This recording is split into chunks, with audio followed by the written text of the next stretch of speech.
I want to welcome everyone to Collector's Showcase, a series dedicated to discovering the collector behind the collection.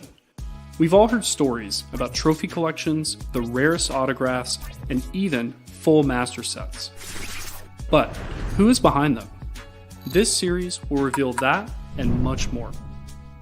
The guests featured here are among the most influential collectors, personalities, and icons in the Pokemon hobby. Join me.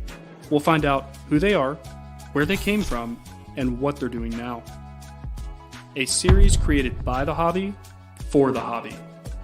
This is Collector's Showcase.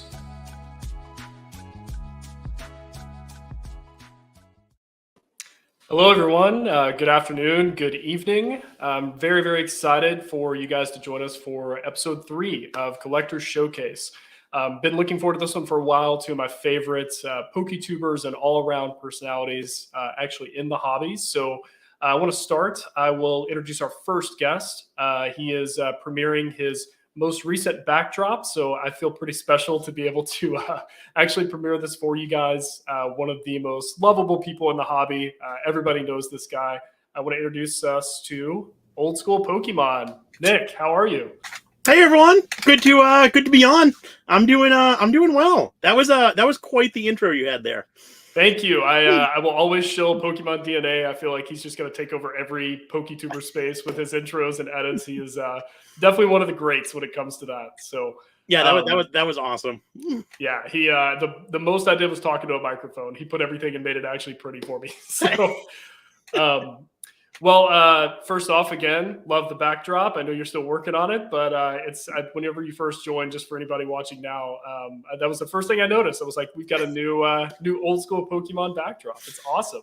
Yeah, finally switching things up a little bit. There's still some things I need to add to the background, but it looks a lot better than blank 5-row boxes. Yeah, everybody jokes about the warehouse of singles. That's not the backdrop anymore. We've actually got some sealed products, some good stuff going. Well, before we introduce our next guest, Nick, if you want to maybe just give kind of a brief overview of who you are in the hobby, kind of what you're doing, and for obviously I'm sure everybody here knows you, but anybody watching back, maybe give them kind of a quick intro backstory to yourself, within the community. Yeah, so for those of you who don't know me, Old Skool Pokemon, Nick. I've been buying and selling Pokemon cards since 2009, more seriously since 2016. That's also when I actually got back into collecting Pokemon, is 2016. And kind of did that for a couple years. I actually went full-time with eBay and Pokemon November of 2020 and have been doing that since. Having an awesome time with it so far. Hopefully can keep it up in the long term. Aside from that, I'm a big collector of No Damage Ninetails, theme deck display cases, and booster packs. I got a YouTube channel myself, Old Skool Pokemon, which I don't typically upload on very much anymore, but we'll see if we can get back into that at some point in the near future. And then just launched a website too. Super excited about that. So I'll definitely be doing some update videos and YouTube videos on that at some point in the semi-near future. Yeah, no, that's awesome. I was actually looking at your channel. I think you were 3 weeks ago, but you are also co-host of PokeFlips, so I will plug the podcast for you. That is one that you can catch Nick on. I think, what is it, twice a month? I think is when you guys do every other Thursday we upload something. Me and Catch 'em All Collectibles, Dan, who's in the chat right now.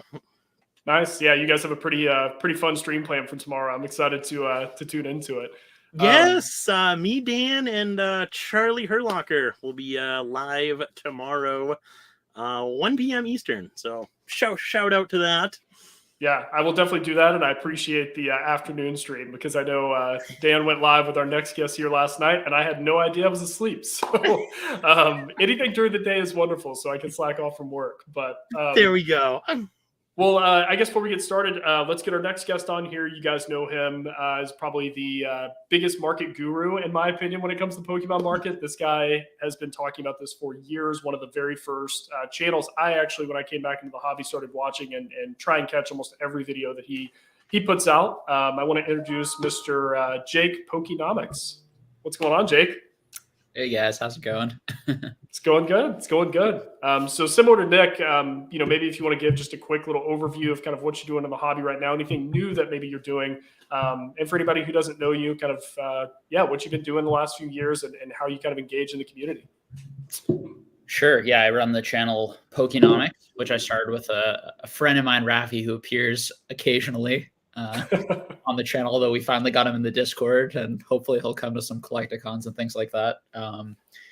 But yeah, I've been collecting like 5 to 6 years, something like that.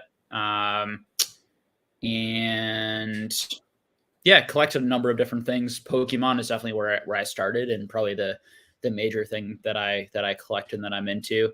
But I also do a lot of other CCGs and TCGs, as well as a number of cards from the 30s, the 40s, the 50s, the 60s from like some of my favorite IPs.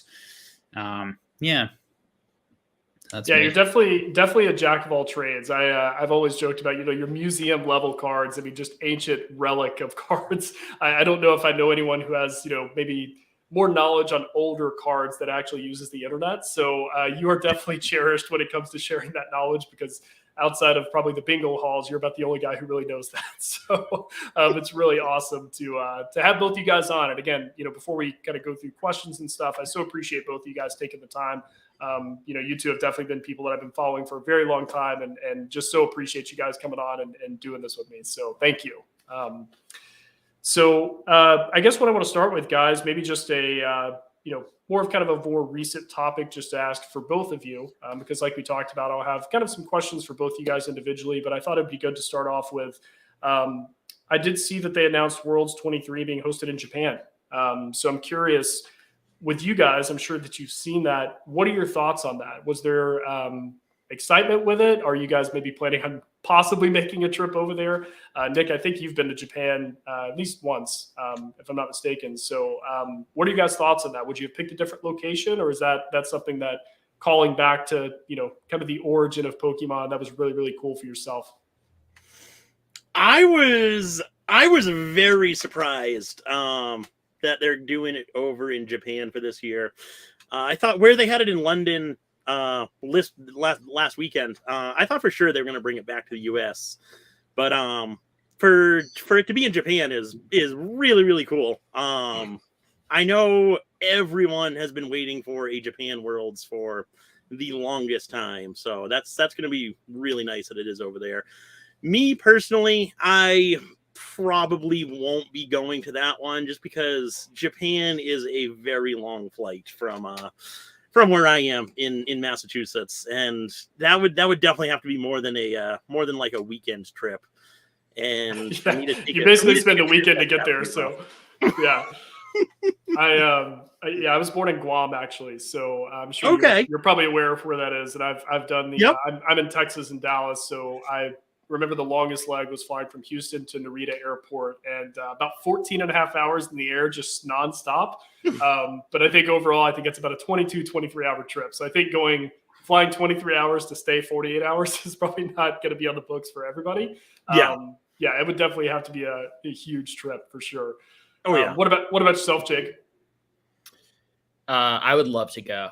I think I've never been to Japan, and that would be such a cool first trip to Japan, as part of it. But yeah, it would definitely be something that I would want to take at least probably 10 days off or something to do something like that. But that might be easily worth it. And I'm sure that they're going to do like really cool big things that, so I imagine it'll be like quite special, that Worlds. Yeah, I agree. I think that, the buying pool that's going to head out there is probably going to be ridiculous. I can't even imagine, everybody actually in I keep calling it the homeland of Pokemon. I mean, just imagine the shops. I'm sure they're, their mouth is watering thinking about how many US, people will actually travel there. And just know, buy now, because all prices will probably be 50% higher by the time Worlds comes around, I would imagine. Exactly.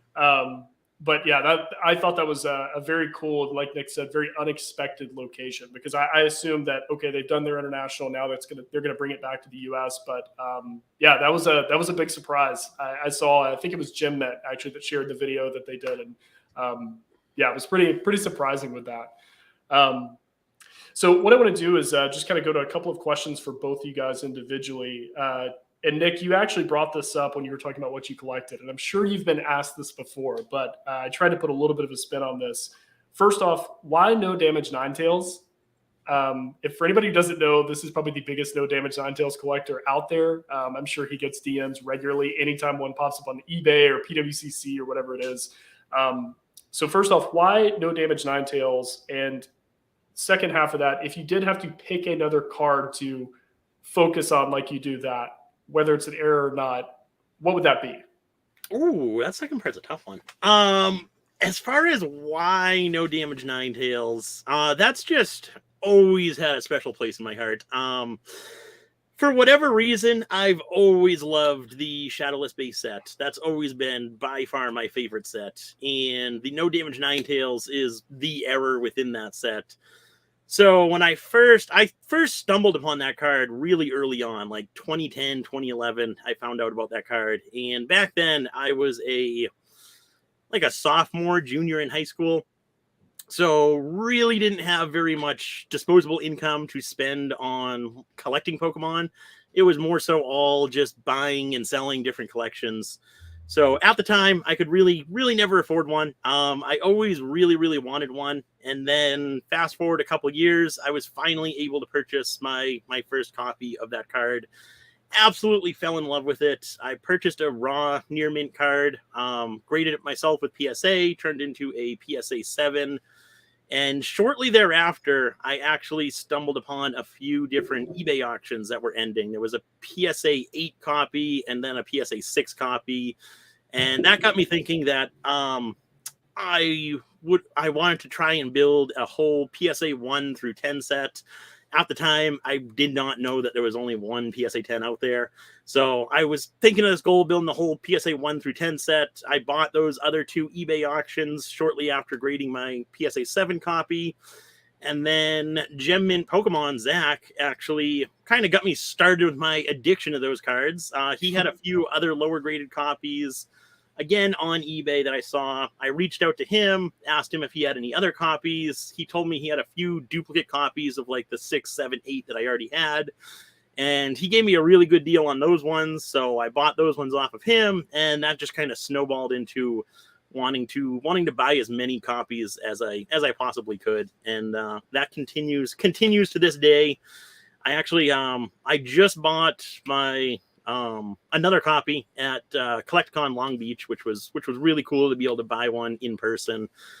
Paid a little bit more than I would have online, but it was cool to meet the guy in person and have him sell it to me specifically. So did he find you, or was he like, I'm finding the no Damage Ninetails guy, or was it just, hey, I've got these cards, and you go, that's the one? That's what no. He was actually a vendor at the show, and he had it out on display. And I guess a few people told him that I was a big no Damage Ninetails collector. So towards the end of the second day of the show, he came up, found my booth, and we got to talking about the card and all of that. And I showed him some pictures of all the no Damage Ninetails that I had, and we ended up being able to work out a price point that worked well for the both of us, which was awesome, because originally he had a price really high. He had a price at like, it's a PSA 2 copy. He had a price for, I think it was like $1,000. And when I saw that, I was thinking, we're not going to be able to make a deal. But I kind of got to talking to him, told him what I had paid recently for a few CGC 3.5 copies, and we ended up making a deal for paid him $400, which I paid $400 for CGC 3.5 copies. So right in that area, maybe a little bit more expensive, but I was happy to do that. No, that's awesome. You take 60% off. That's I feel like that's probably more rare at events than it normally is, especially from a vendor. But I guess that shows you've hit the circuit long enough. You've got the negotiation skills for it. So yeah, definitely. So the harder part of the question, if you had to pick a different card to do. If I had to do that with a different card, I think I would probably do it with I would honestly say my second favorite card is probably the Shining Gyarados from Neo Revelation. absolutely love the artwork on that card. So I guess that would be my second choice.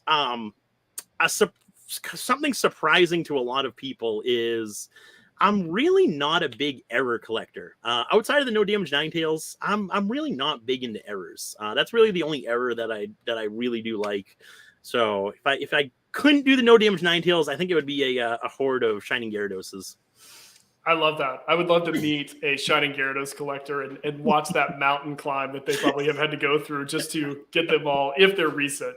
That's it's definitely one of the very first cards it was the very first card that I graded, was a first edition Shining Gyarados, actually. So from my childhood collection, came back a PSA 9, and to this day, yeah, like you said, one of the coolest arts out there. And I want to say the very first one with a human on the actual art. I could be wrong about that, but I think I remember reading that maybe. That could be true. Yeah. I can't think of any other ones. Yeah. That's awesome. Jake, moving on to you. And this was one that I've actually wanted to ask you for a long time, because obviously we're all in lives, occasionally throughout, the last couple of years, but I wanted to bring up and kind of give you more of a, not vintage card, but just a vintage callback question. The Pocket Change podcast. So this was actually one of my absolute favorite podcasts that I listened to for so long. It's one of the few that I would actually get on YouTube and search the page, refresh, where is it? Where's the content? So I'm curious with that, because I know you guys no longer do that right now. And that was something you did with Zakiel and Chris, I think was his name. Yeah. So Zakiel and Chris, will we see you on a long ongoing podcast format maybe in the future? Do you ever see Pocket Change coming back ever? I mean, what are your thoughts? Because I don't think that you've done maybe a podcast since that one. So I'm curious if there's any future in that for you. I have some interest in maybe teaming up with some people from different hobbies, different card hobbies, to do a podcast on just cards. I definitely don't feel a need to do a Pokemon one, because I feel that, just my channel, we bring people on, we do 2-hour conversations and bring tons of people on all the time. So I don't feel a need to do anything else for something like that. But I do think it could be interesting talking with people from completely different markets. I wouldn't choose people from the Pokemon community for that podcast. It would be people from just completely other card communities, but who had a general interest and kind of knowledge of everything. A little bit like Pocket Change. Zakiel, Rainy Day Collectibles sort of does some of everything for sure. But Chris, Wolf of Tin Street, was definitely Magic, very Magic specific. And Zakiel, kind of had his foot in everything, but knew quite a bit about Yu-Gi-Oh! And a lot about Magic. But yeah, we ended it because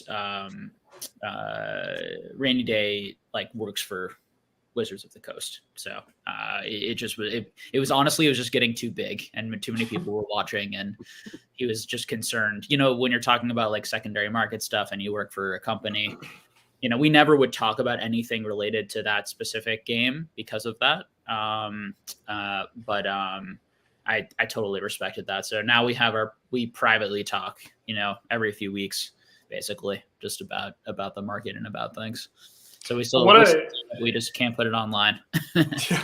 Well, what I really loved about it, and I love the fact that if you do end up doing something in the future, it's going to be with people from different hobbies, because I know Chris was, it was so enjoyable to see him. I don't want to say scoff every time, but just his reactions to some of the things in Pokemon and your reactions to some of the things in, Magic or any other piece. It's fun to see that diversification, because I do think sometimes in the Pokemon realm and space, you kind of get a lot of,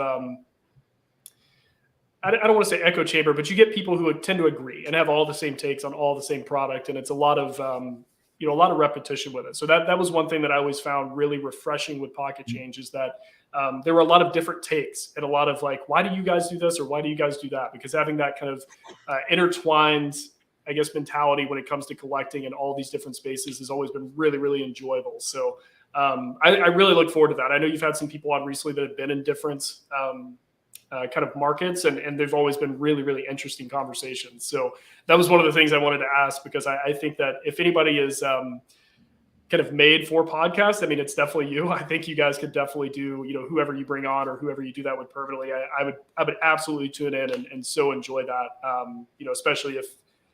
Especially if you did it weekly. I'll plug it there. If it was a weekly one, I would love that. But however many we can get from you, I think we'd all be appreciative of it. So appreciate that. Yeah, no, I would like to do that. I think, yeah, it's a matter of like scheduling and timing, but like this would be something that like once a month, if I found like the right two people, and I've talked to some people, and there's some talk about maybe doing something, but there's sort of no rush into it. But yeah, I would definitely I'd start a new channel with that, and be a very small thing, and I would certainly send it to the Discord, if people wanted to watch it, that type of thing. But it would just be more for just our sort of small enjoyment, not something that I'd be trying to grow into some huge thing.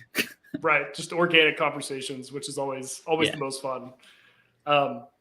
So Nick, kind of going back to one thing that you had mentioned about, obviously you started seriously selling and on eBay and things like that. I think you said 2016 was maybe around when you really started scaling.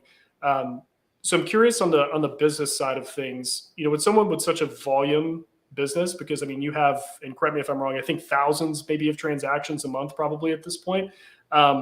What is one selling tool that you waited way too long to utilize, that you looked back and you go, why did I not have this a year ago, 2 years ago, or why did I never look into this? Originally it was a thermal printer. I waited way too long to get one of those, and that is like, if you're planning to get started selling on eBay, that is like the first thing you should buy. I was always a person to buy like those Avery like sheets of labels at Staples, and then put those into my printer, print the labels off, stick the labels onto the envelope. But thermal printers make life so much easier. Aside from that, more recently, one of the things that I don't know why I never started selling on TCG Player. I used to sell a lot of like modern bulk singles on eBay. It worked out decently well for me. But TCG Player takes that business model to a whole new level, because you're able to price cards competitively. Instead of having to price stuff at 99 cents, I'm able to price stuff at 5, 10, 20, 50 cents, whatever. Kind of competing with the other sellers in the market, and cards like that sell so much better on TCG Player. So that's something I was considering doing for quite some time. I want to say it was like a year or more that I thought about selling on TCG Player, but I never just kind of took that leap. But now that I did, I am so glad that I did. No, that's awesome. And also a wonderful, wonderful segue into one of the questions I had for both of you guys, which I'm sure you can guess.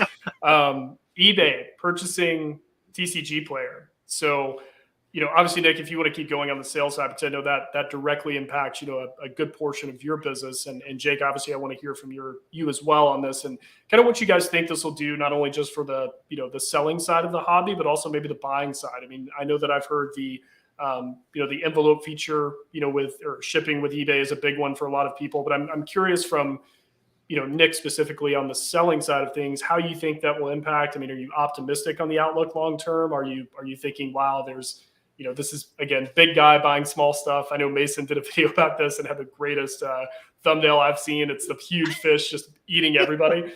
So I'm curious on your side, then Jake, whether you want to speak to maybe the selling side or the buying side, I'm open to hearing just your general take on that, and kind of what you think maybe the overarching side of these larger companies buying out these smaller companies. So Nick, if you want to keep going, since you were already kind of on that topic, I'd be more than happy to hear. Yeah, so I was absolutely blown away by the fact eBay bought TCG Player. I think that just goes to show how big of a market cards are on eBay, for eBay to be looking into other business opportunities with outside of eBay within the card market. So I was shocked by that news. I'm optimistic for it, just because eBay does offer a lot that TCG Player kind of lacks, specifically on the back end of selling. Right now,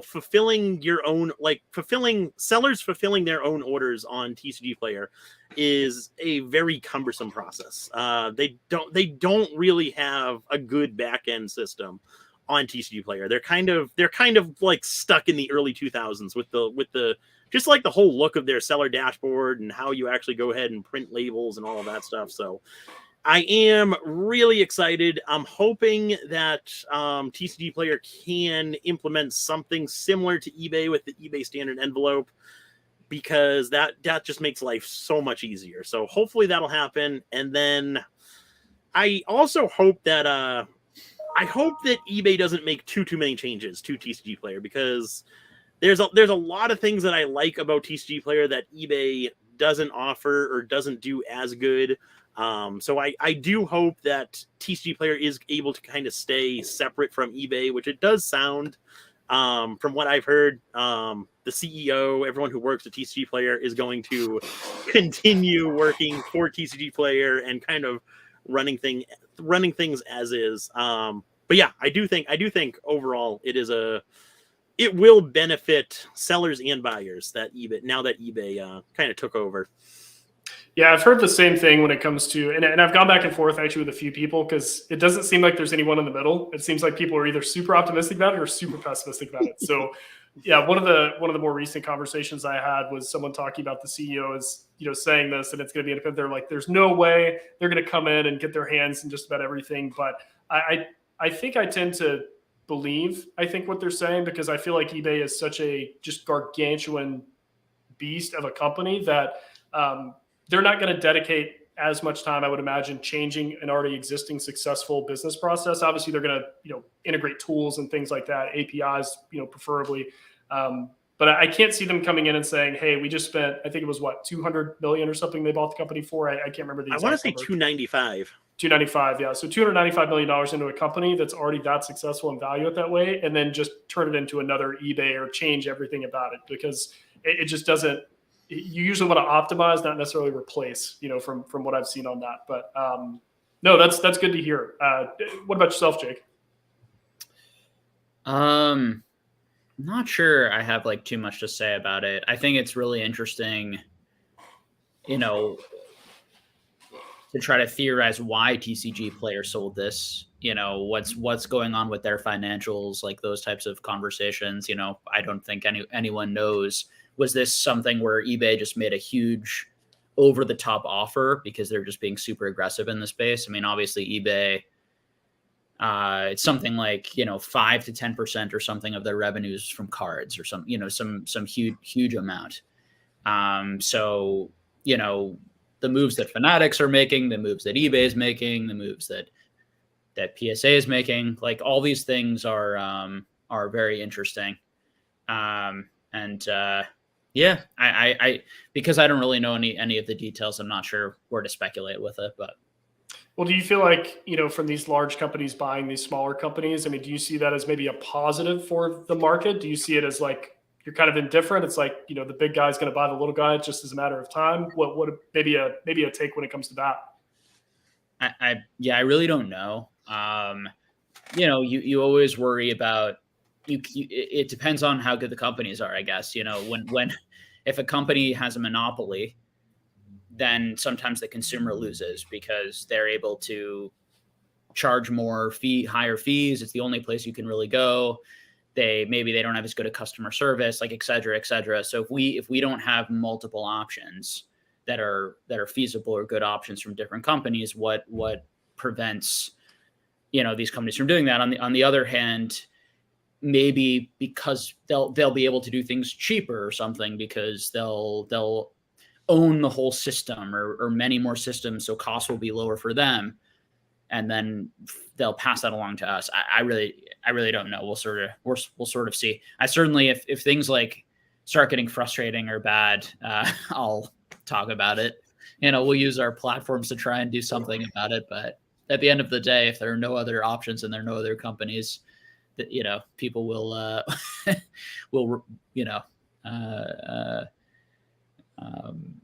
shop at these places and do their business through them. So yeah, no, absolutely, and that's one thing. In my time in the hobby, I haven't either paid attention or it hasn't happened as far as a larger acquisition like this, at least from what I've seen. So that's something that I was, you two have been in this for a very, very long time. And it seems, at least from the conversations I've had, that everybody's kind of either jumping to conclusions about what's going to happen, not based off anything that's happened prior, or they're just, kind of indifferent of like, we'll see what happens. It could go either way. No, I appreciate that. I'm very in the we'll see it happens with all this stuff. I think that I also think it's just how, what type of quality, who are the hires that these large companies are going to make? Are they really going to know the card world? And then who are they going to cater within the card world? Are they going to favor middlemen or distributors or this type of collector or that type of collector, this type of, investor speculator, that type. And I think a lot of it is just really, really unknown. And I definitely include like fanatics, which I'm watching very carefully in that sort of conversation. Yeah. And that's kind of, a little bit back to my take about that too. I feel like, these are very efficient operational companies that are coming in and don't necessarily, again, all speculation, right? They don't necessarily need the knowledge because they've just bought the knowledge. So it's more about making the people who are on the knowledge base and less operationally efficient and just kind of adding to that, whole cake of just an awesome, successful business. So that's my hope, is they just bring in, again, the tools, hopefully the pricing. These are volume businesses. So that's the benefit. They want to scale. It's no different than grading companies. They want $10 grading, preferably, just so they can, again, pay all the bills with that. You'd rather have 1 million $10 cards than 1,000 $250 cards, or whatever the math would be. So I think you're pretty spot on with it. And I think there's definitely the positive of all the money that these businesses, like just the hugeness, like in terms of like people worried about things failing, right, or the system failing. Like the more of these huge companies with huge revenue streams like that come in, the more solid the card market will likely be, at least for the time being. So, you were going to say something, Nick? Yeah, the outside of fixing their back end, the two biggest things that I'm hopeful for with this eBay buying TCG Player is, first, I really hope that TCG Player expands upon their direct program. Right now, a lot of the singles that I sell on TCG Player are able to go through direct, which is absolutely awesome. It works out well for both parties. TCG Player has taken a much larger fee, and I'm not having to ship out all those individual orders. So I do hope they're able to expand upon that and offer direct with sealed product. If they can do that, I think that would be really, really good for them. Because right now, that's what kind of separates Troll and Toad Evo with TCG Player is Evo offers that, TCG Player doesn't. So I think if TCG Player can offer that, that would be absolutely huge for them. And then the second thing, which is more so like one of my pipe dreams, is TCG Player bought Rocco Robotics, which is like the card sorting robot that Mason showed off a while back. They bought that company back 6-ish months ago. And now that eBay bought TCG Player, I'm really hoping they can focus on lowering the cost of those, because I would absolutely love to get one of those at some point. But right now the cost is just astronomical. Yeah, one of the funnier comments I saw about that is that's what turns Troll into near mint is those card sorting machines. So I remember someone said that, and I just cracked up. I was like, yeah, I guess, maybe. I'm not sure. It's hard to trust near mint on large websites anyway, in my opinion. But yeah, I found that pretty funny. For sure. So Jake, a question for you on this one, and this one is a little bit more kind of on the deep end a little bit for you. And correct me if I'm wrong, but I know I was saying, like, as a former social worker, I think I remember you talking about how you've recently taken a position as a financial analyst. What are some ways that you found to help balance the kind of emotional and analytical motivations when buying? To extrapolate a little bit on that, how do you balance the logic buy versus the emotional, impulse buy? Because I feel like you kind of have your feet in both worlds of that, in the social work side of things, just obviously, all the training and everything that you've gone through and hours in that. And then we all know the logical Jake side, the market guy. What are maybe some ways that you've seen that you've been able to balance that a little bit better for yourself, and maybe something that the community as a whole could maybe adopt or maybe look more into? I don't know. He's like, drinking a lot. No, I'm just kidding.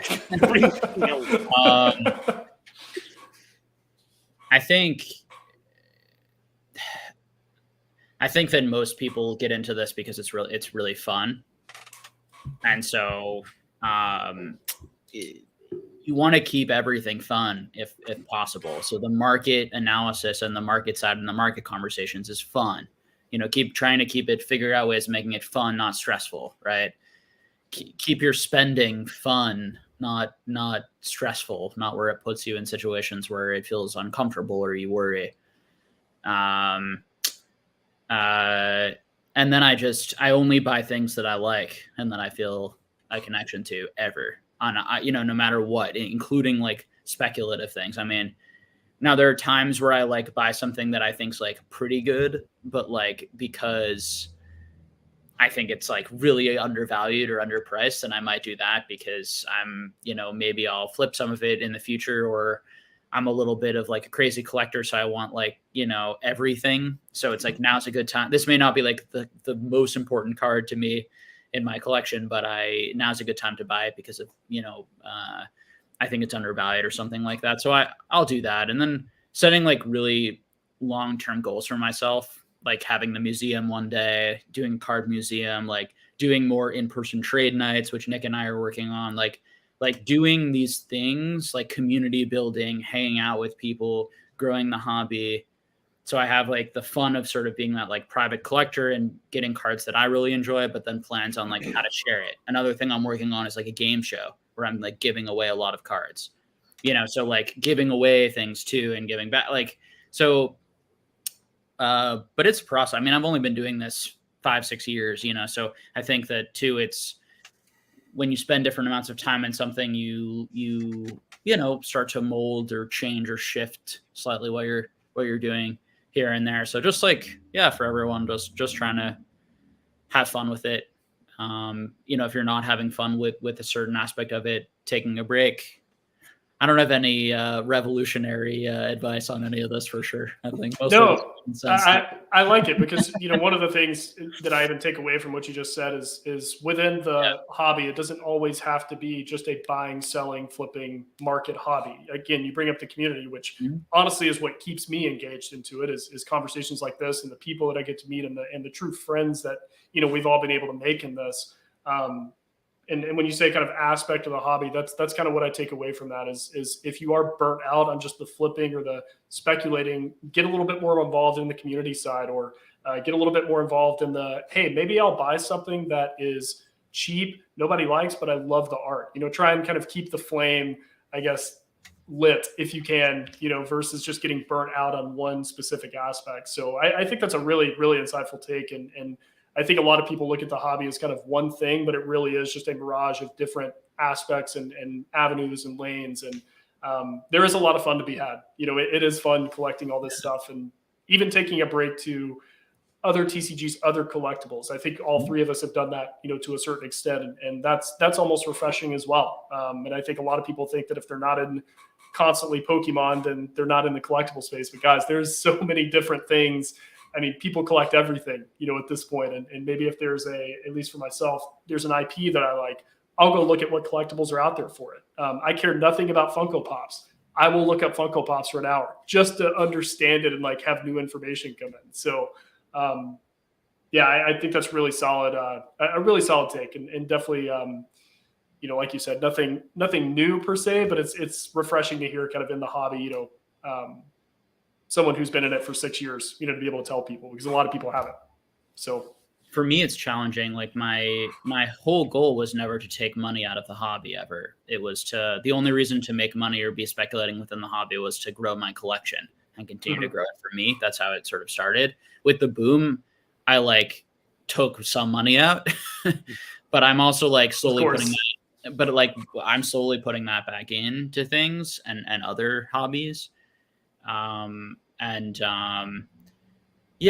it's because going back to your initial question, like because I was starting to become burned out as a therapist or feeling kind of like I needed a change, that's part of when I started figuring out, okay, can the Pokemon hobby, I've actually never really shared this probably, but like, how can the Pokemon hobby and all this, the money or the unrealized gains plus like the YouTube channel and the Patreon, like, can that help me make this transition? So can I leave this job?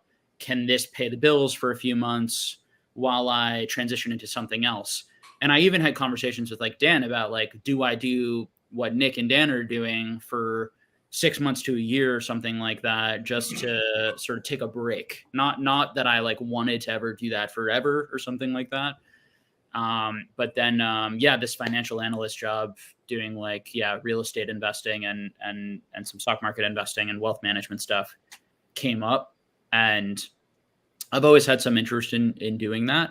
And I think it's, for me, it's a bit more interesting and fun to do something different because I'm already doing like a lot of this stuff for the Patreon and for the YouTube channel. So, and I'm not, I don't think if I had enough money, I would never sell anything ever. Right. Ever. Right. Like, so the selling is only because I need the money to buy other things. And so that can be a frustrating part, letting go things, particularly if you really like collecting and you like the hoarding. But I like the term, the hoarding. Yeah, exactly. But whereas like for Nick and it might be, and Dan and other people, there can be a different relationship. I think you can learn how to really have fun in the business. Like it's really fun. Like Nick is an entrepreneur, like he's growing his own business that he started himself. So it's not just the cards that are enjoyable. It's like the process of like growing a successful business and all that comes with that becomes very enjoyable in that. And I think sometimes probably the collecting, right? The cards and the collecting can sort of take a back seat, which is part of why it can be good to have like, I'm a Ninetails. Like that's one thing I can remain, right? Like I'm still connected to my collector self, but it becomes, secondary maybe in a lot of instances. And the joy comes from building the business, and there's a lot of joy in building a business and supporting yourself through something that like you're the boss of, like being your own boss and things like that. Like that's, a really cool thing. And enjoying what the business you've built is, because I'm sure there's plenty of people who start their own business and a year into it, they're like, I hate this, but it's profitable and I have to keep doing it. So being able to find kind of a passion project that you can turn profitable definitely is probably the goal for a lot of people. I know it is for myself. So that's great. Nick, anything to add on to that? No, you nailed it, Jake. That is 100% me. I thoroughly enjoy the business aspect, and now that I am full time, I personally thought I'd have more free time to do collections and stuff like that, but it's even less time now. So more and more of my time is focused on the business, which I do thoroughly enjoy. And my collection definitely has taken more or less a backseat to that. But I thoroughly enjoy it. I, for the most part, love every day working.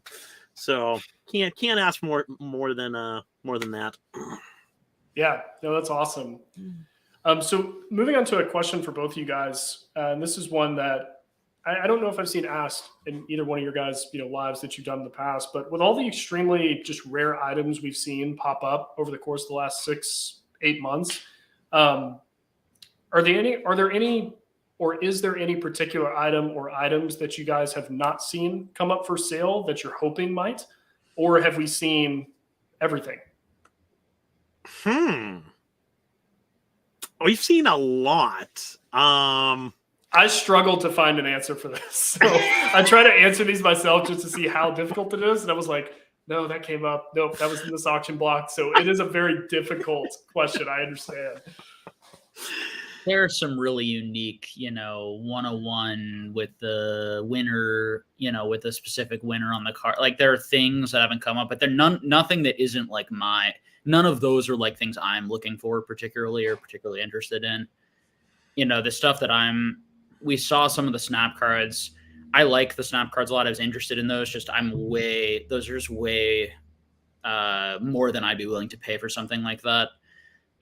So for me, the stuff I guess that was the most, I guess some of the champion stamps haven't come up for the World's promos. And what else for me? Not enough of the like 1997, 1998 Pikachu trophies have come up for the price to be pushed down so that I can get one. We need 3 auction blocks in a row, just dump them. And then Jake's like, all right, let's make it happen. Yeah, I bid on 2 and lost both, unfortunately. So what about you, Nick? Can you think of anything that maybe you haven't seen or maybe you'd hope to? I know you said, Jake, with the picture of the actual winner, that was one of the things that came to my mind as well. I don't think I've seen that come up, but even if something you wouldn't buy, but just something you'd love to be able to say, holy crap, it actually came out of the ether finally after X amount of time. Yeah, for me personally, it would be the PSA 10 No Damage Ninetails. We saw there still one? There is still one.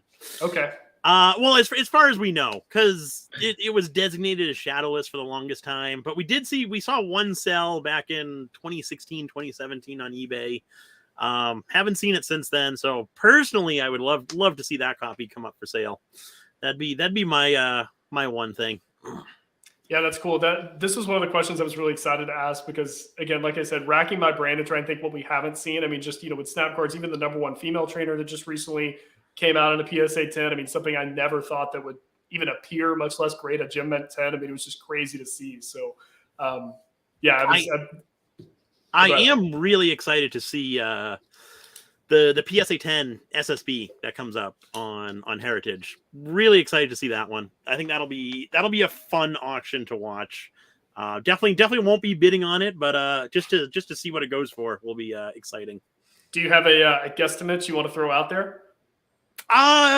Complete wild guess. I'm gonna say 175. Okay. I know. Low Poppin' sold his BGS for like 120, 130. So I think this one will do better than that one, but I don't think it'll be substantially more than that one. Yeah, that's cool. So, guys, I've got one question for each of you, and then one for just both you guys to answer. And then I know there's been a few questions in chat, so we'll get to those after that, if that works for you guys. So I'll start with Nick because like I mentioned, before we went live, Jake, I've got a fun one for you that I had some deep end ones to throw in at you, but I want to hear this one. So Nick, what is the and this is funny based on our conversation from earlier in this. What is the best way from a buyer's perspective to make deals happen at events like Collecticon with vendors? Is there a certain time you catch them after lunch? Are you, what's you give them a coffee? How can somebody go to these events? Because I know we've got, Denver Collecticon and Long Beach just happened, obviously all the other ones that are local. What can buyers do to pull back a little bit of that power with no internet, no comps in front of them, all the disadvantages? Are there any tips that you have from yourself? In general, cash is always king. Even more so now than before, because before you could always do friends and family, which everyone has PayPal. Now it's a little bit tougher to do friends and family. I only have a business account, so I couldn't take friends and family. But Venmo, Cash App, I would much prefer cash than those other two, even though it is basically the same thing. It's just always nicer seeing the cash line out on the case. So definitely bring cash versus another method. For me personally, like if you're trying to buy something from me, mention the fact that you watch my YouTube channel. I will always click subscribe on the phone, hit that notification bell, and you're like instant 10%.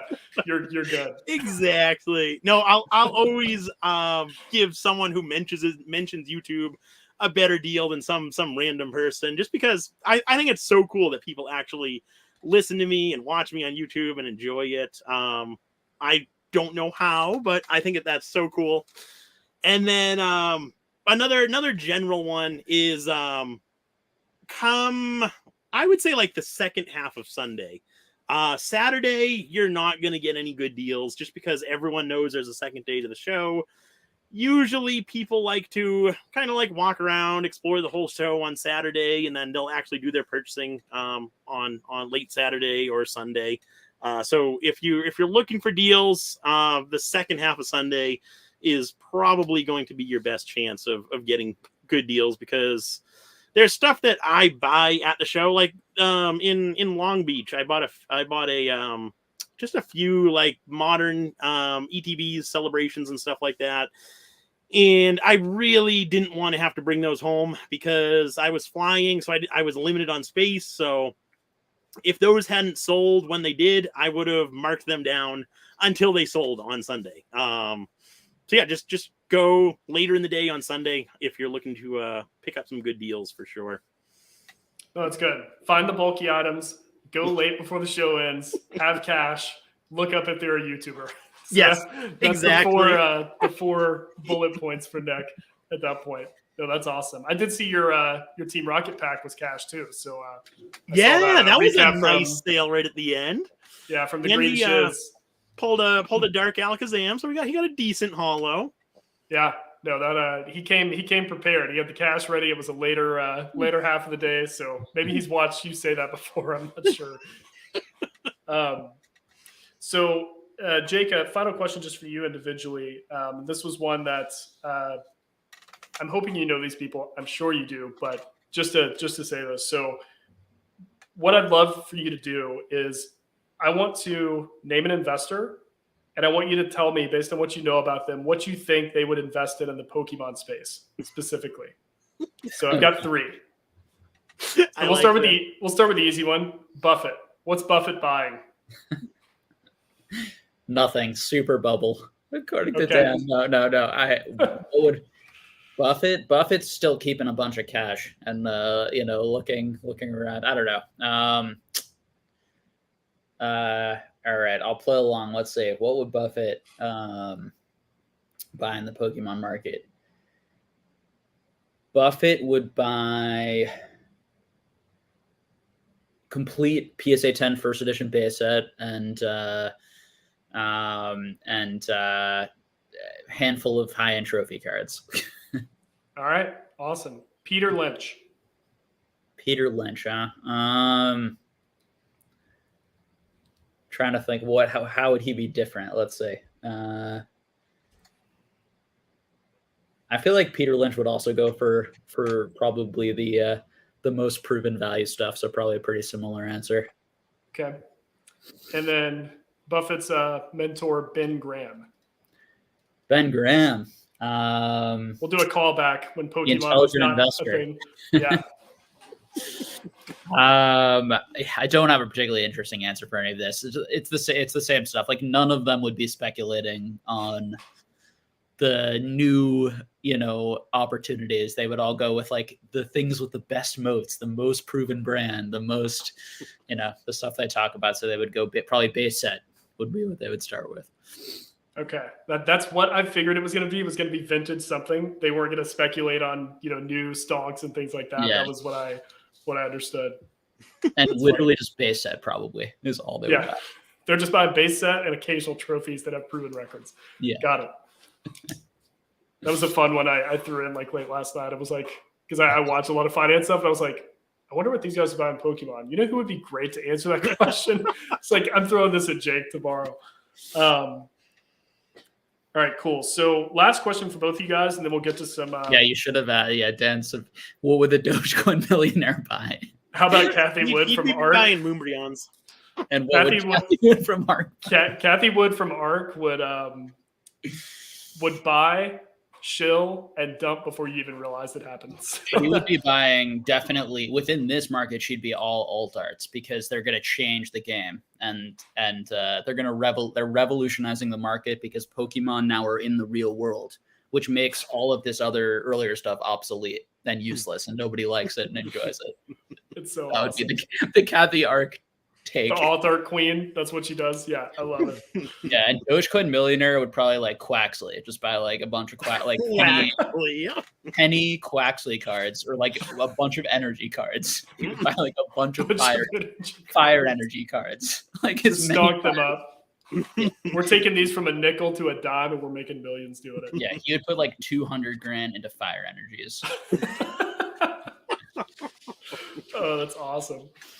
So last question for both you guys. So Pokemon Classics, he said that one of his most memorable and favorite experiences as a collector was being a part of PK's live stream with all of everyone in there for the most part.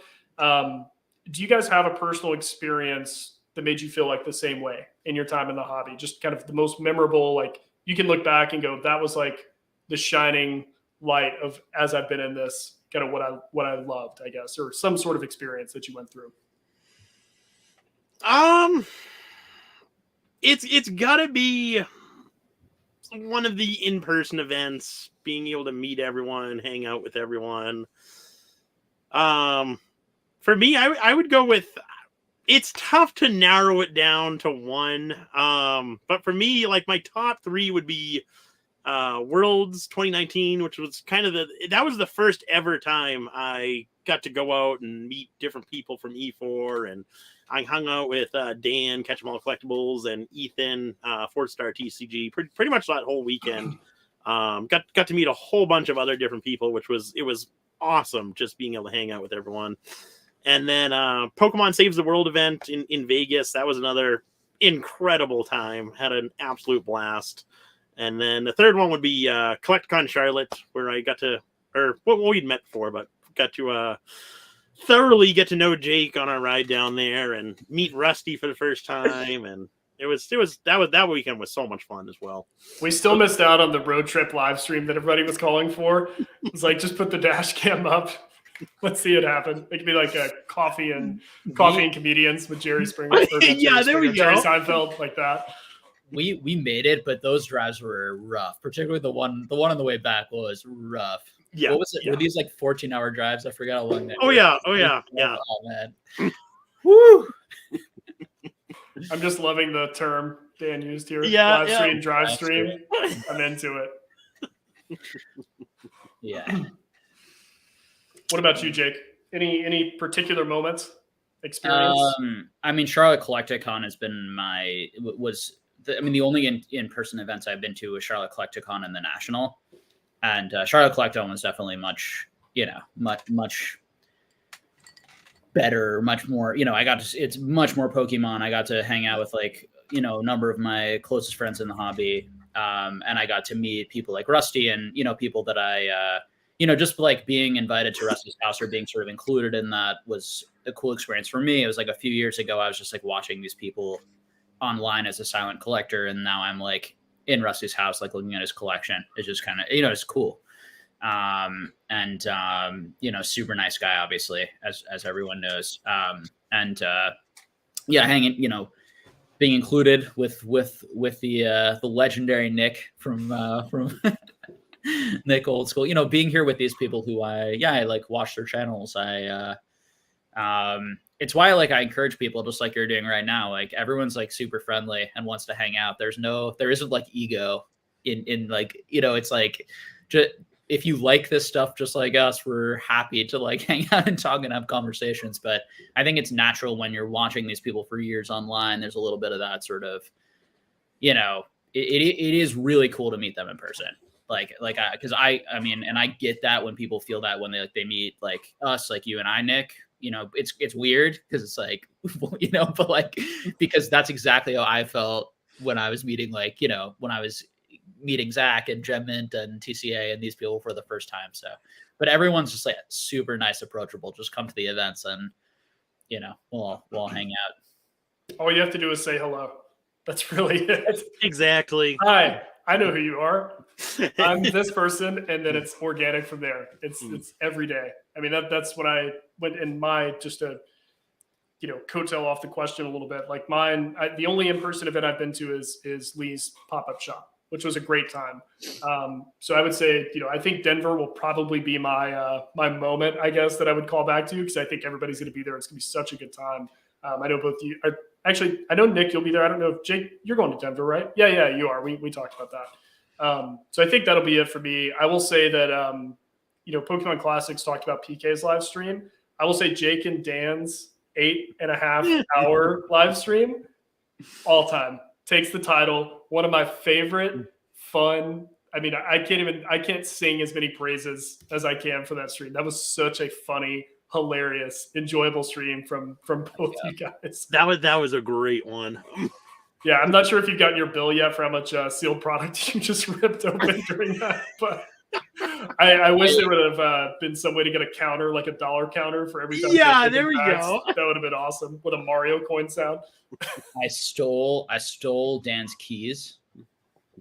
What did I steal them to? What were they for? At one point, just blacked out. I just pocketed some of his keys and then left with them the next day. It's the storage unit somewhere. I remember in that stream I did tell you, I was like, just grab a sitting cutie and just see how long it takes him to notice. And then on your next like YouTube video, you just slowly pull it up. Like, I don't know if you're missing this or not, and just see how long you can keep it. And just see what happens. Yeah. And like and Dan, like with the keys, I showed it to him the next day before I left and was like, I have these keys in my pocket. Like, are these your keys? And he said, no, they're not my keys. So I assumed there were some random keys that I like somehow pocketed months ago. And then later he realized, yeah, they were like for his cabinet. Yeah, the binder cabinet. Yeah, I loved the like, did I make money? I remember that even in my drunkenness when Dan said, just like so innocent, did I make money? Like, and just the look of like just complete zoned in happiness. Yeah. It was the funniest thing ever. I think someone in the chat had said that like a card I pulled was like $50 or something from like the I think we opened like My Hero Academia or something, and Dan and I know nothing about like any of the values. That was funny. No, one of my favorite community moments, I guess I'll call it. That was unexpected, and when I woke up, I thought there was like a glitch on my YouTube app. I was like, "There's no way they went for 9 hours. Like, did they just pass out and the camera just got left on? Like, yeah, I don't understand." And then sure enough, Dan is a complete quitter because I was ready. Listen, I had a 10-hour drive the next day, which I completed, and I was ready to go for another 6 hours straight into the drive. So. Yeah, Dan kind of got it back. His wife got him back for that one. He's like, somehow I'm watching the kids now, and somehow I'm doing this. It was like, well, yeah, you went 9 hours playing Pokemon with your friends, so of course you got to pay for it. Yeah, it all worked out. Dan's wife is coming to Denver now. Nice. I remember him saying that. So she evidently our little hangout didn't put her off the entire hobby. Luckily. She's like, I want to do this with no kids. Like, let's make this happen. Yeah, I can't blame her. What's going to be great is like she drinks Dan under the table, which would be even better. that would make my trip. Well, guys, that is all the questions I had for both of you. So what I want to do is go through just the chat questions that have come in. And I did laugh at this. Dan said this about you, Nick. Said this guy should definitely do that. Mason said, called Jake a guru. Sheesh. Yeah, definitely not a guru. I told him this so I could pull him out of chat and actually have him there comment. We go. And it worked. Let's see. Average player. It's going to be my last year before uni, so I might not make it. I think he's talking about Worlds in Japan. And then just going through. Here's a good one. Would you rather have a PSA 1 Illustrator or Charizard First Edition PSA 10 for a long-term investment? I actually really like this question a lot. Either one of you guys can take it. Go for it. If it's what I would rather have, PSA 10 Charizard all day, every day. I'm not big into trophy cards, personally, so. If it's what I rather have, definitely the Charizard. But if it's strictly for investment purposes, Illustrator all day, every day.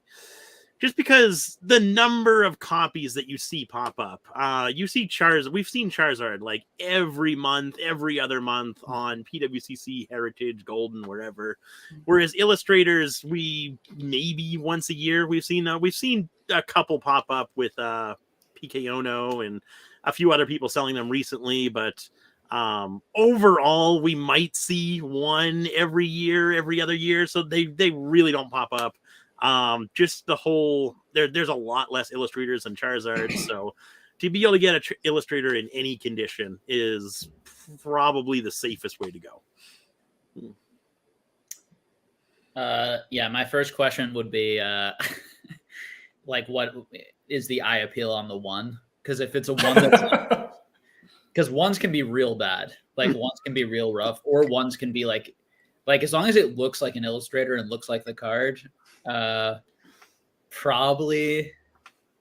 But like honestly, I think a PSA 1 Illustrator would be worth less than a Charizard Precision PSA 10 right now. Like particularly if it's beat up. Like it would have to be like a really nice copy to sell for over 200K. Like I'd be stunned if a really gross copy sold for 200K. The other thing is like, I think the Illustrator to me is a weird card to be the number one card in our hobby. I don't really understand, you know. For me, I think it became the number one because in the beginning, people thought there were only like 4 or 6 copies initially. It took a while for like more to come out, and then it just sort of cemented itself, and that was like the story, and then it kind of kept going from there in price inertia. For me, like the number one cards in the hobby are like the original Pikachu trophy. So if you had the original Pikachu trophy here, you know, but again, those would sell for quite a bit less than the PSA 10 versus Charizard. But in terms of like a percentage gain, definitely the original Pikachu trophy. Illustrator, I would be a little concerned that it could lose its luster over time, because I just think I think it's really very reliant on the price inertia and on like the big news channels and influencers and auction houses continuing to tell people it's the number one and it's the most valuable card. Because like I'm telling you guys, if you talk to almost any person who's been in the hobby a long time and high-end collector, like they will tell you that the Pikachu Illustrator is not what they think should be the number one or the grail. Like the majority of people I talk to, I'm saying like 5 to 10 people, you know, it's not like a obvious consensus sort of like number one. Whereas like the Charizard first edition PSA 10, I think is a pretty consensus. And not in terms, like some people don't like Charizard and Charizard's annoying and there's too much Charizard. I totally get that sentiment. But I think for like base set lovers, it was the key card. It is base set. It is the original set. To me, it's like pretty obvious why that card sells for so much, or is sort of the biggest card on the set side. And that to me is like a lot more organic and a lot more like than the Illustrator. But yeah, I'd echo a good amount of that. I would say, because you said long-term investment, Charizard all day. I mean, it's the face of Pokemon. I mean, you know, in the perfect condition, the original OG.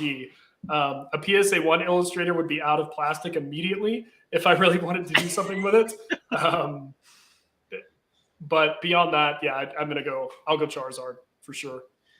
Yeah, and I still want to say that I think the Illustrator is a top 3 card or top 5 card.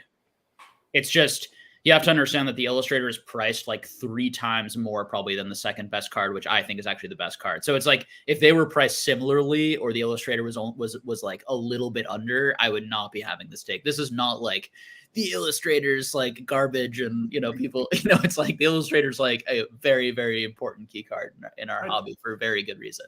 When you talk about the 98 trophies, the 97, that's what I compare it to. You know, I still remember that auction that Zal won for like 300K and got 1, 2, and 3. And I'm just like, 300K and you get all of these, or 800K or whatever it was, and you get 1 Illustrator. I mean, that's an easy decision in my opinion. But, which kind of goes into this card mover's next question: card rarity or artificial grade rarity. So I don't fully understand what he's asking, but I think what he's talking about is low pop versus actual rare card. So if you had absolute rarity versus condition rarity. Yeah. Yeah, I 100% agree. Rarity always does better than artificial scarcity. So I think I don't think it's like black and white, because I think that there are some things that just have so much demand that like, and it goes to that question of like the Illustrator, the PSA 10 Charizard. I don't think there's an obvious answer for what's more investable, to be honest. And I think so. I'm definitely with Nick here that usually speaking, the first thing I'm definitely looking for in a grail or collecting is like that it's an item that like is very rarely comes up, is going to be very hard to get back. You know, if someone rich can always buy this item, that is not going to be probably as important or difficult or expensive of an item as an item that, like, even if you had a humongous amount of money, would be hard to pry out from someone, you know, or hard to even locate or find, generally speaking. But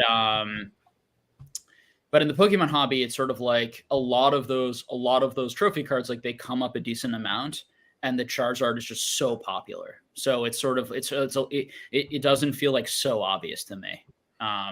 You know, and it sounds like, you know, for you, Pikachu, you're more on the Charizard side. For Nick would be more on the, and I think both have like a strong case. Yeah.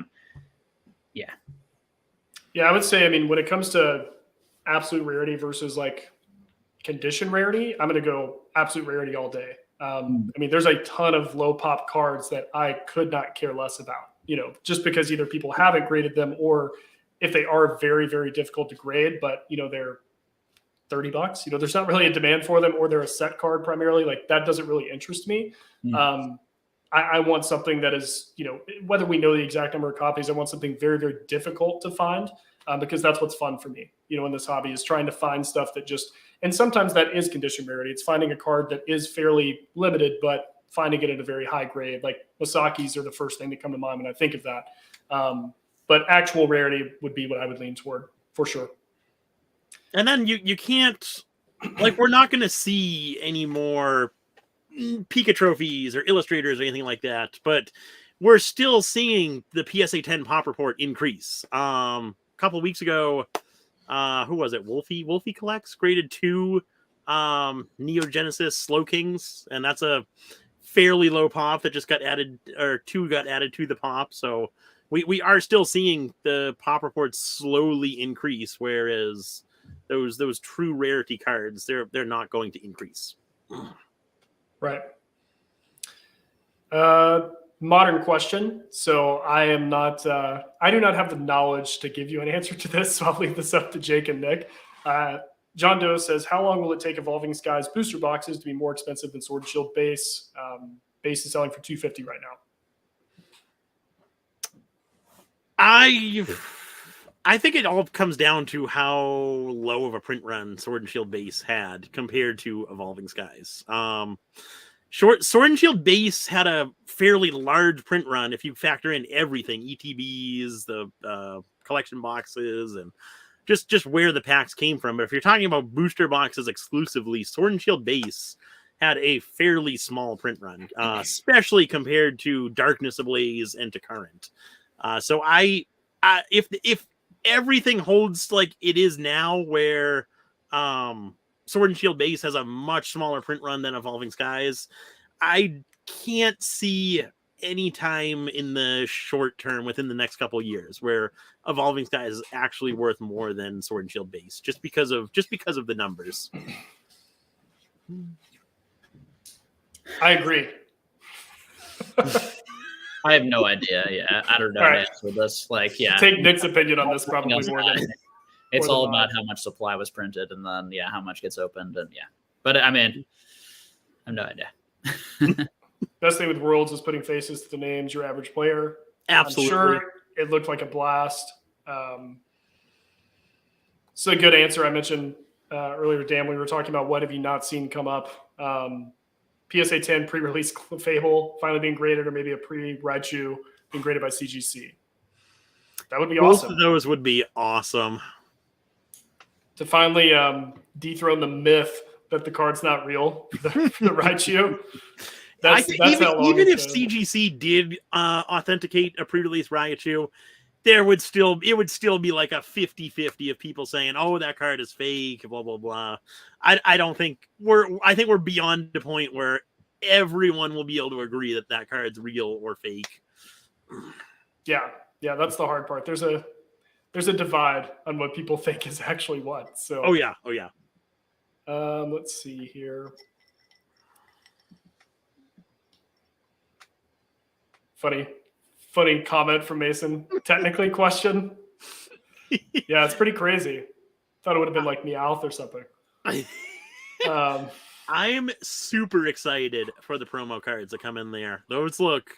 I think they look really good. I've heard mixed reviews on them. Personally, I think they look really good. I'm excited for those. Yeah, have you guys seen them yet? I've seen just like the random like screenshot that went where around the it's all beginning. pixelated.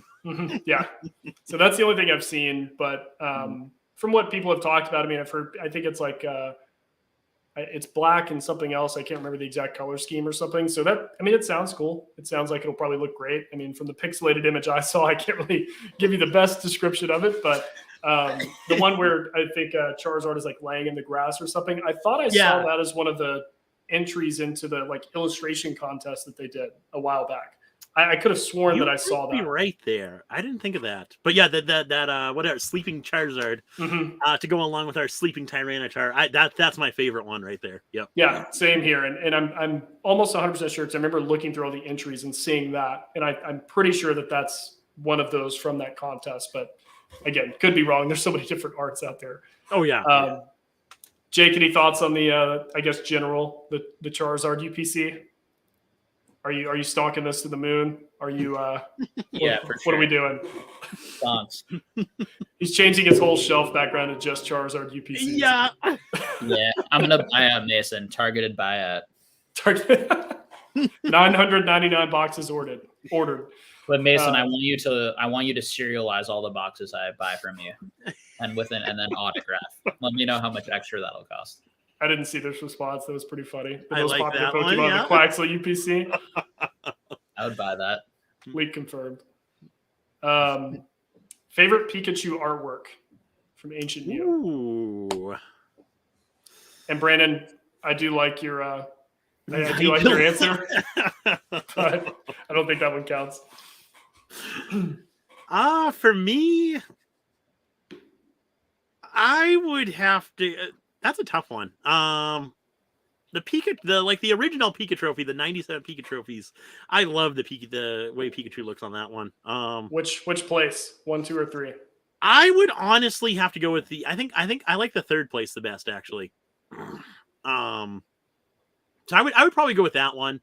And then if we're talking like reasonable cards that we could actually buy, I would go with Birthday Pikachu, the Black Star promo. That one's always a fan favorite. Nick, you are spot on with myself. The OG trophy number 3 is my all-time favorite art in general in the entire hobby. So, but if I had to pick, like you said, a second place, I'd go kind of a tie for 2. I love Uyama's Pikachu. It's one of my favorite ones. That's a good one. Birthday Pikachu, but the Not Awake Pikachu. Okay. That would be the one. I like that one better because he's got wine. It's like Pikachu turns 21, whatever. So I would say those two if I had to pick one other than the number 3. Jake? I'm trying to think of like other ones that I like that you haven't mentioned. With great Pikachu arts, I feel like they need more. I mean, there's so many. Like I do really like a lot of the modern Pikachu promos, like the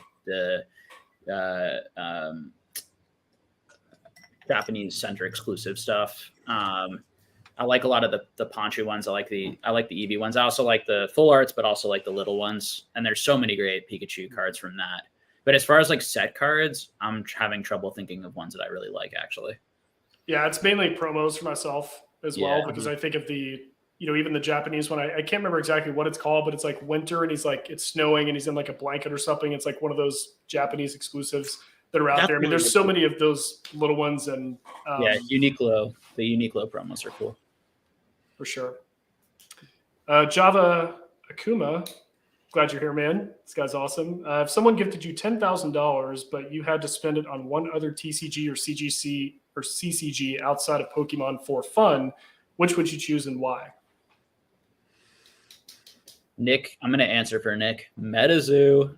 I knew it was going to come up. The second I saw this question, I was like, well, I know one person in the chat's answer. He already did that for fun. No, not a chance. Is it V Friends? Like, can we just go ahead and throw it out there? V Friends. Is that what we're doing? Nick is a big stalker on these new products. Big zoo guy. Dude. Yeah. Oh, no, can't do it. The only like outside of Pokemon, the only other cards I do one booster box of MetaZoo, so I can't knock MetaZoo completely. But the only cards that I do outside of Pokemon is I'm building a top Civil War news card set. So I guess I would use that money to complete that set, maybe upgrade a few cards to higher grades. Like right now, I'm missing a lot of cards, first of all, from that set. But then the majority of my set is PSA 8s, so I would try and upgrade those to PSA 9s. So I guess that would be my answer for that one. I can help you there, Nick. Well, if someone gives me 10K, I know where to go. Well, they didn't say it was dollars technically, so maybe just 10K of just likes, high fives, good lucks. He wasn't specific in his 10K, but I would say a Whis product probably. I've liked some of the. I haven't really dove too much into it, but if I just had a free, let's say they're dollars, 10,000, I would go in and buy my favorite arts from the different IPs that they've done. I like the Batman art that they did. I remember seeing someone post that a long time ago. It's like the Ninja Batman from that anime. I think it looks super sick. They just have really, really cool arts on certain. I mean, I don't need. They kind of go a little off the wall for me, like with some of the animes and like waifu arts and stuff they do. I'm just like, I wouldn't even want to have this out in public, but some of the ones that they have done, I would enjoy like having that kind of spending power just to go, okay, this is free money right now. Let me go out and buy some stuff that I like in that. And because I know that's probably what it would take for me to really get into it, is to be able to kind of hunt those cards. And right now I don't have any incentive to do it. So that would be mine. Whis Swartz. Probably Marvel or Star Wars for me right now, like the modern stuff. Cool. Yeah. I want to open up a bunch of the new Spider-Man set, but it's so expensive. It's annoying. Mason's response to the UPC comment earlier. That's great, Mason. It's gonna make him worth more now. Only if we put it on a patch and then we get like a DNA identification, DNA authentic. You do the website. You just like print out, cut out a strip, put it on there so it's proof. You laugh, but that's what they do with all these historical. That's what they do with historical cards right now. You can get like DNA from like historic presidents on cards, and it costs like a fortune. Like, hey, I own a piece of Abe Lincoln. You want to see? Yeah. Weird hair. That's so strange. Yeah, this is my Mason card, my Mason licked card. The Mason Barrett. Sick, dude. Your average player with the casual flex, he got to see a lot of really awesome cards while he was at Worlds. Well, I wouldn't know how it looks in person, but Jacob 7671. I feel like that. I almost read that and I was like, that's Jake's like Discord handle. How did that get in here? Now that EX cards will return, when will we see a Delta species return? And what will that do to the original Delta species cards? Will it hype them up more? Again, I don't really have a ton of knowledge on this, so I will pass that along to you guys.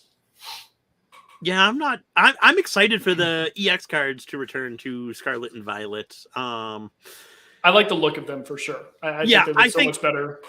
Yeah, I think they look. I personally, I'm much more of a fan of the EX cards versus the V cards. Some of the V cards are all right, but for the most part, I like the look of the EX cards a lot better. But as far as the question, I have no idea. I think it would be cool to see a return of the Delta species.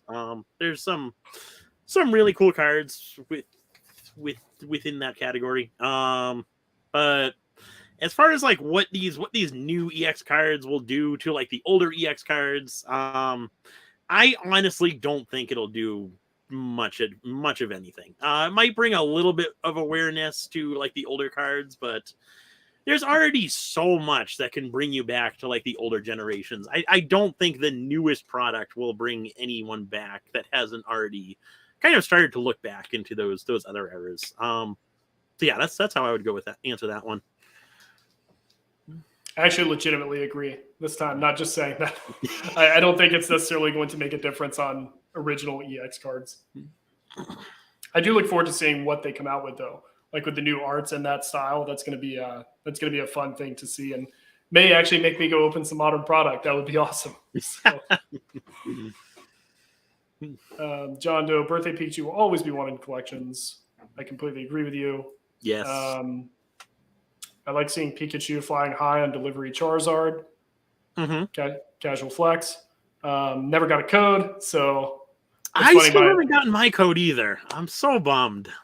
I like to put ownership on my code as well. Where is my code that I know they're hoarding there, and why is it not in my email? I bought it like 10 codes, so I can sell you guys some. All right, cool. Some of my extra Charizards at a small premium. Small premium. Yeah. I am surprised by the pricing of those cards. Those have dropped like rocks. Yeah. And, have they? I only saw the PSA 10 sale for $16.90 something. I think they're like what, like $100 now or something. Yeah. Now they're hovering right around 100, sometimes like 95-ish. So these are graded or 100 already. They started out at like 500-600 for the sealed copy of the card. They'd probably still be like 400-ish, 400 or 500 for maybe a 10. But I'm not sure. It could be less. It depends on like the gem rate. It's just the first to market buying sealed copy for $500-600. I will never understand, especially being that some of those came out while codes were still being like given out. And it almost like is the terrible person I am. I hope the person who did buy that got a code later, like a week later. Like the code and the card they bought arrived at the same time. Like that would be even awesome. Better. No returns, final sale. Sorry. Yep. Yeah, because sorry, go ahead. I was just to say I entered the special delivery Charizard, and I entered the drawing for the Dragon Ball. For anybody who doesn't know, as a pure silver card that 555 are made or whatever. I entered that too, and similar thing. Codes are getting sold. Or well, what they have to do is they have a premium Bandai account, and you buy the login to the account, and then you order the card. So the card's $1,100, and people are selling the accounts for $300, and are selling like consistently. So, but people were doing that while codes were still being like selected. So it was interesting to see kind of both of those happen at the same time because the markets did the exact same thing. But yeah, go ahead, Jake. I was just saying, I was joking before. Obviously, people who don't know, I sent in one email address and then I lost, so I have 0. But then he turned his VPN on, went incognito. Yeah. Yeah, Ancient Muse knows what's up with that comment. He wants dark Pokemon. All parts of dark Pokemon. There we go. That's what we need. Yeah, I really want them to do more of the dark. I would love another Team Rocket completely themed set. That would be sick. We're overdue. We haven't had one since the original EX era. I mean, we had the very expensive Japanese promo box, but be nice to have like an affordable set again. Has there been a dark Pikachu? No, just dark Raichu. That would be cool. Give us like an evil Pikachu and make him super OP. I'd be into that. Let's see here. So every Pokemon stream needs to mention METAZOO. All right, here it is. METAZOO. Dan gets $5 for METAZOO every time. Every time he brings awareness. Yeah, we had someone who quit our Patreon, and in the note of like why they left, it said Dan is shilling METAZOO or something like that. I hope that was just like a joke and they're back after doing that. Oh, it's hilarious. Either way, it's hilarious to me. That is pretty funny. I was like, worth losing the member. Worth. Stop shilling stuff you like. It's unfortunate. Listen, Dan's a shill, I know, man. Constantly. You heard him last night in our stream. He was saying like, we're not in a bubble. Things are amazing. You should buy everything. Everything has value. He heard him just repeat that. And I'm like, whoa, dude. Slow down. Slow down, Dan. Yeah. Like talking about how amazing grading is, all Dan's like usual. Oh, yeah. All the really controversial takes, right? Let's see. Java said, I've seen so many Reddit postings and Facebook postings of people with dozens of sealed copies. I think he's talking about the special delivery Charizard. I did see one the other day that was like, literally the guy had like 15 on a bed, of course. And he's like, selling them for this much. It's like, oh, that stuff pisses me off. I can't stand people like that. It's just, I mean, I can understand kind of, I guess, a quick flip, but then I see that and that takes away the interest at all about it being quote unquote like really hard to get. It's just, I don't know. Like I put in for a code. I was like, cool if I get it, but I have no intention of buying one. I don't think it's that cool of a card from a look standpoint. But that's one of those things that to each their own. I see that and I'm like, all right, cool. And people are like, what are you selling it for? What are you selling it for? It's like, guys, there's a lot of other things to chase for $500-$600 or whatever the high sales were for that. Yeah, definitely. He said people sold them in stacks of 10 at Worlds. Man, pretty rare item. Crazy. BSA 10s to serve a massive premium Dan last night. Yeah, that's a recurring theme. Gosh, I can definitely see him saying that. So Aiden M said, do you think Pokemon need to hit the ground running, Scarlet and Violet, in terms of chase cards, or follow past generations with quite a simplistic base set? It's a pretty good question. My opinion on this is I think there should always be like really, really hard cards to pull. I think that organically encourages people to open more product. So I don't know why you wouldn't do that. That being said, I think that, and I don't know if the size of the sets or any of that stuff has been even released, but I would hope that it would be a smaller set. It doesn't have to be like a tiny little celebration set or anything, but like something that's achievable for master collectors. Like that should kind of be the threshold. It's like, how much money do you have to spend realistically to actually like complete the regular, maybe the non-chase cards? I think that would be nice. That would be, I would rather than make it harder to pull the card and keep the set smaller than I would like put out a decently hard card to pull, but then print a ton of product. So it takes you like forever to actually do it. That would be a thought, if that makes any sense. Yeah, I honestly don't think Pokemon needs to make Scarlet and Violet like a stellar set out of the gate. I think there's already going to be enough organic demand just for this new era of Pokemon that it'll do just fine, no matter like what kind of cards they put in there. Obviously, it would be cool to see some really good chase cards and alt-arts and stuff like that. But as like a business perspective, I think it would be better to kind of save those cards for like the second Scarlet and Violet set. And just kind of make the base set like a decent set, kind of like they have been doing for Sun and Moon, Sword and Shield, and going forward. I would say I have a little bit of a different take. I would say like serialized Charizard or bust. Somebody clip it. We need it. I would say dead hobby, serialized Charizard or dead hobby. Dead hobby. Everything to zero without serialized Charizard. I do wish we would get something serialized or something just crazy to be able to pull. Like, not that it's just like one card, but I mean, again, I know there's hard cards to pull in this, but like something where they're like, there's 100 of these and they are serialized and they're out there somewhere. Like that would be a really refreshing thing. It would make me buy Modern, like for sure. I would, because I enjoy like chasing stuff like Probably that. Not, man, it'd be too expensive. Yeah, I can't see a world where serialized cards are in standard set releases. It's got to be some type of specialty product or some collaboration with some other company. Like the sports, like how they have like premium crazy cases you can buy for like absorbent amount of prices and just it might be exactly. in there. Yeah, that would be like these Marvel cards like are $500 a box like out of the gate. That's crazy. Yeah, and it's like Marvel's so tiny compared to Pokemon. So like, but it'd be good for you, Nick. You'd be getting some distributor for some very expensive products.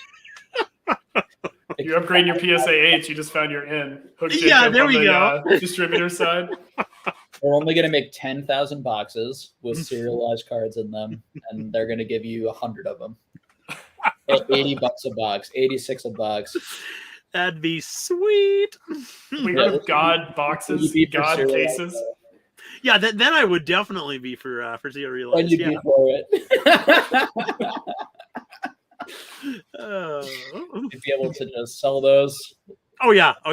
Vacation the rest of the year. Have a good time.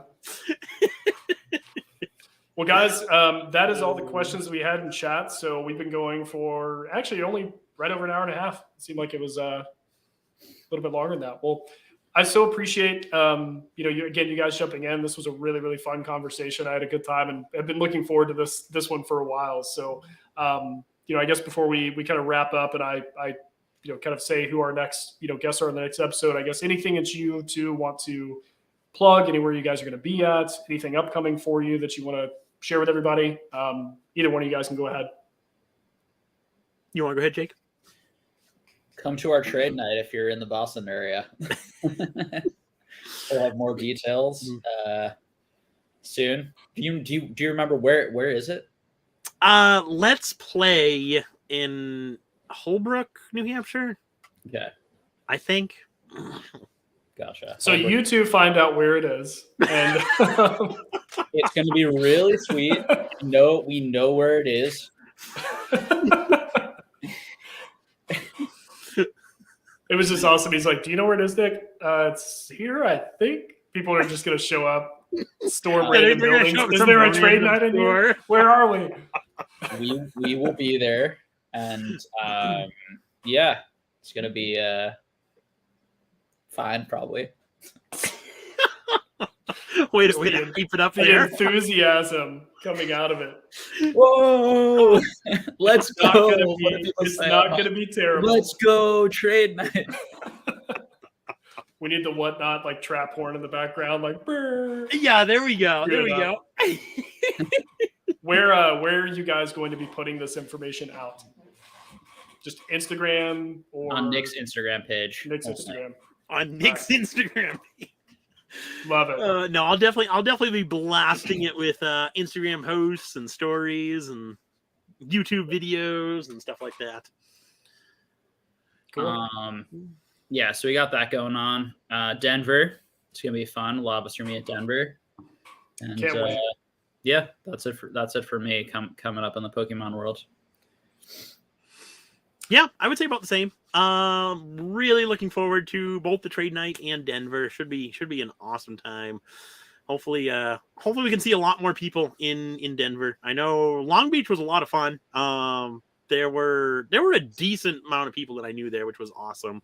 But Long Beach or Denver definitely seems like it's going to be the one where all the people from YouTube go to Denver. So that'll be a lot of fun for sure. But yeah, no. Thank you, Pikachu, for having us on. I do appreciate you reaching out and letting us come on your channel. It was always a fun time doing these live streams. So I do appreciate that.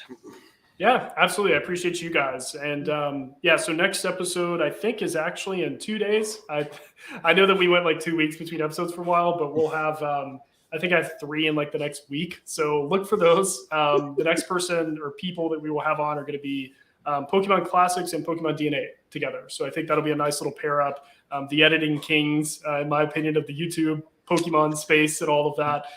So that should be a good time. And every time you say that and other people say it, I get offended personally by the amount of effort and work that I put in. You put in so much work with your edits, Jake. Yeah, I will say though, I am when disappointed. Am I going to get my recognition for my editing? That's I've been doing this for 2 years. From an intro standpoint, nobody beats Jake's intro echo. I think it's been gone for a while, but that was my favorite. I was watching back in some videos earlier, and I thought in my head, I was like, I remember when that would happen. He's like, hey, everyone.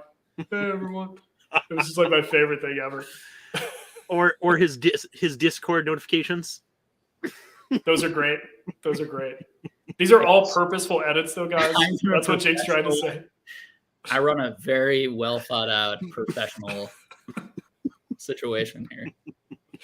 That's so awesome. So we'll have Classics and DNA on, and then we will have, I want to say, let me double check, because I can go ahead and announce this one since it'll be really that following Wednesday, we'll have actually someone both of you guys are connected with. We'll have Dan Catch Them All Collectibles on and Pokemon Radar. So those are going to be the two guys, the next two episode guests that we've got. Really, really excited for both those streams. And I think right now I've got 4 to 5 more scheduled. So, guys, please tune in, like, subscribe, do all the fun stuff that notifies you of stuff.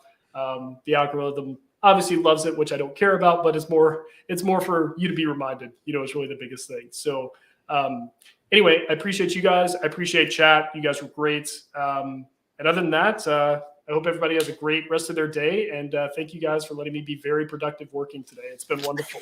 So thank you, chat. We'll see you guys later.